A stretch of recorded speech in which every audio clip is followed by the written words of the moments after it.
मंगलमूर्ती मोरया मराठी भाषा गौरव दिन 2024 कवी केशवसूत स्मारक मालवण येथे पार पडला। सांस्कृतिक कार्यक्रम भाग 2 आता आपण बघणार आहोत।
भारुड हा प्रकार रूढ झाला.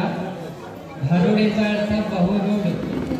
बहुजन समाजाला ज्या भाषेत काव्य किंवा एखादा विचार समजतो त्याला भारुड असं म्हटलं जातं. माझ्या मनात विचार आला की जर का संत काव्यात भारुड आहे तर आपण केशवसुतांच्या काव्यावरती भारुड करता येईल का पाहूया.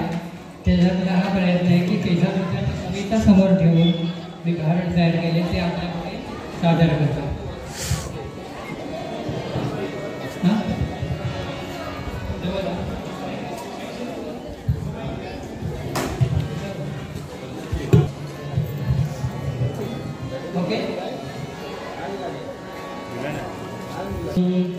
केशवसुतांच्या कवितांचा जागर करूया आता.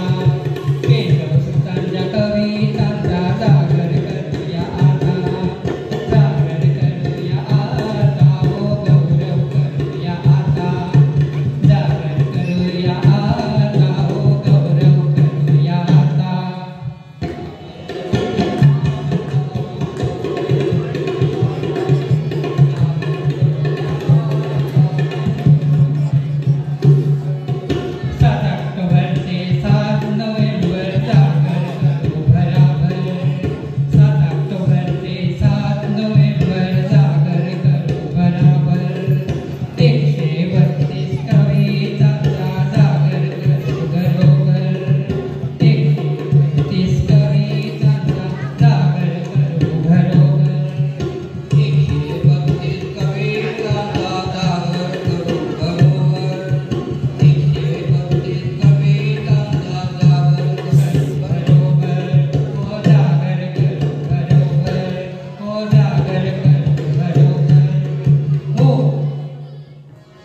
युवा जसा तो युवती समोहे. बरं का, युवा जसा तो युवती समोहे. कवी हा कविते सपाये. ऐकलं का?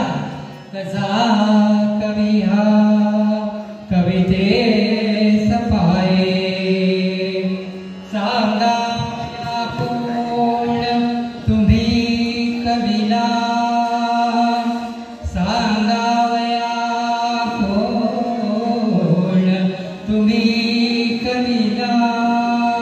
आहात मोठे कुसतो तुम्हाला.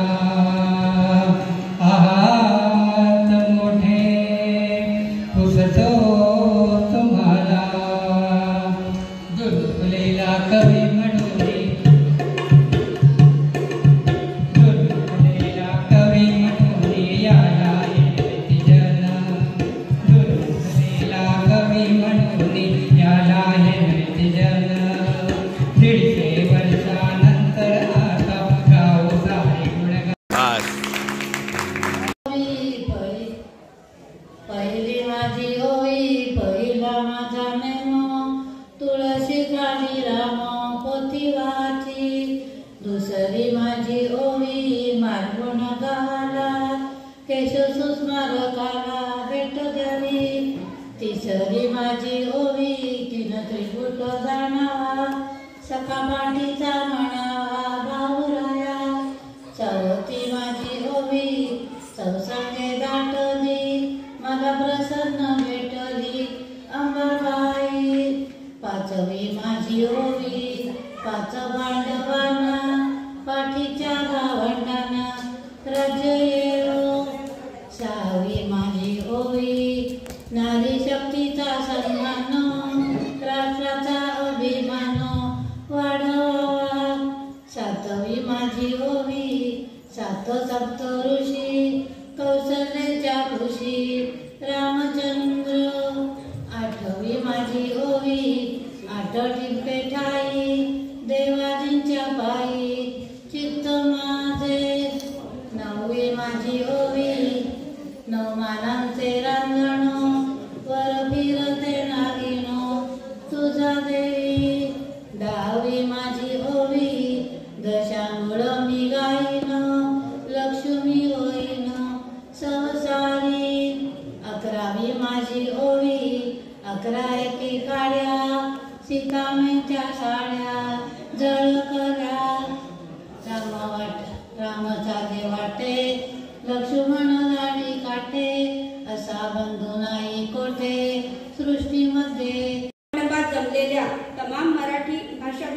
आणि साहित्यप्रेमी बंधू आणि भगिनीनो, सर्वप्रथम आपणास मानाचा मुजरा.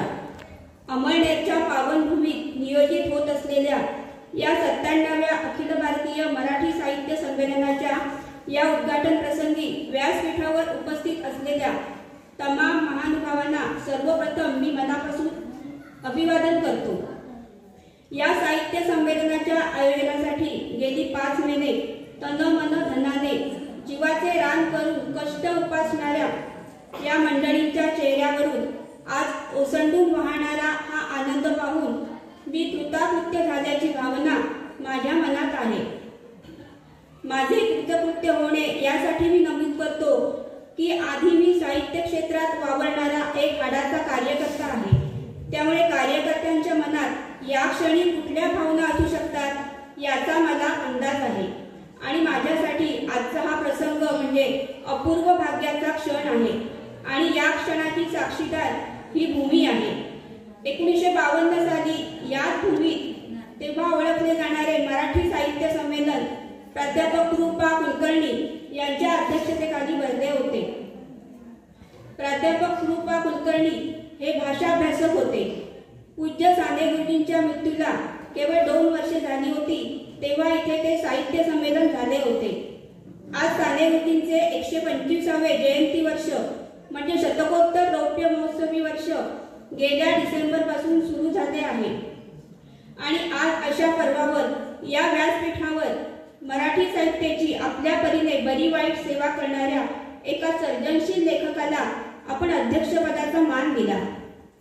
मराठी साहित्य संमेलनाची परंपरा फार मोठी आहे. 1878 पासून सुरू झालेल्या या परंपरेत उत्तुंग प्रतिभेची आणि प्रखर बुद्धिमत्ता असलेली वैचारिक शिखरे म्हणून ओळखली जाणारी मराठी साहित्यातील मोठी व्यक्तिमत्वे साहित्य संमेलनाच्या व्यासपीठावर विराजमान होऊन ही साहित्य संमेलनाची परंपरा अधिक दैदिप्यमान झालेली आहे. त्यामुळे माझ्यावर या परंपरेचे स्मरण करताना काहीसे दडपण आलेले आहेच. अर्थात हे दडपण त्यांच्याविषयी असलेल्या भक्तिभावातून अतीव आदरातून असू शकते, हेही नाकारता येत नाही. आता परंपरा भाग्ययोग असे शब्द वापरणे म्हणजे आपण एकदम उजवे वगैरे होऊन जातो, पण या डाव्या उजव्याच्याही पलीकडे एक मोठा विश्वव्यापी पसारा आपल्या सभोवती असतो, हे नाकारता येत नाही. धन्यवाद. त्यानंतर फक्त 2 कार्यक्रम शिल्लक आहेत. कृपया आपण कोणीही आसन सोडू नये. स्वरचित मराठी साहित्य महामंडळाचं 97व अखिल भारतीय मराठी साहित्य संमेलन अंमळनेर येथे 2, 3 आणि 4 फेब्रुवारी रोजी झालं होतं. त्याचे संमेलनाध्यक्ष डॉक्टर रवींद्र शोभने यांनी जे अध्यक्ष भाषण केलं त्याच्यातला काही सारांश त्या ठिकाणी अभिवाचनासाठी. तेथे कर माझी जुळती, तेथे कर माझी जुळती या मुद्द्याचा विचार करताना मी पूज्य साने गुरुजींकडे वळतो. कोकणात जन्मलेले साने गुरुजी प्रताप शेठ यांच्या आग्रहामुळे अंमळनेर या भूमीत येतात आणि आपली हयात इथेच घालवतात. एक लेखक म्हणून, एक कवी म्हणून, स्वातंत्र्य लढ्यातले सैनिक म्हणून त्यांचं काम खूप महत्वाचं आहे. पंढरपूरचं देवालय दलितांसाठी खुलं व्हावं म्हणून त्यांनी केलेला सत्याग्रह हा नाशिकच्या काळाराम सत्याग्रह एवढाच महत्वाचा आहे. या लढ्यात त्यांनी बडव्यांची मध्यस्थी नको म्हणून दिलेला लढा आजच्या पिढीसाठीही तेवढाच बोलका आणि अनुकरणीय आहे. पण मी त्यापेक्षा साने गुरुजींच्या एका वेगळ्या पण सर्वश्रुत पैलूकडे वळणार आहे आणि तो पैलू म्हणजे त्यांच्यातील प्रतिभावंत. त्यांच्या काळात एक रडका भाऊ बाळवत लेखक म्हणून आधुनिक लेखकांनी आचार्य मात्रेला अपवाद आहे ना, त्यांची बोळवण करून त्यांना मुख्य साहित्य प्रवाहापासून बाजूला सारलं होतं.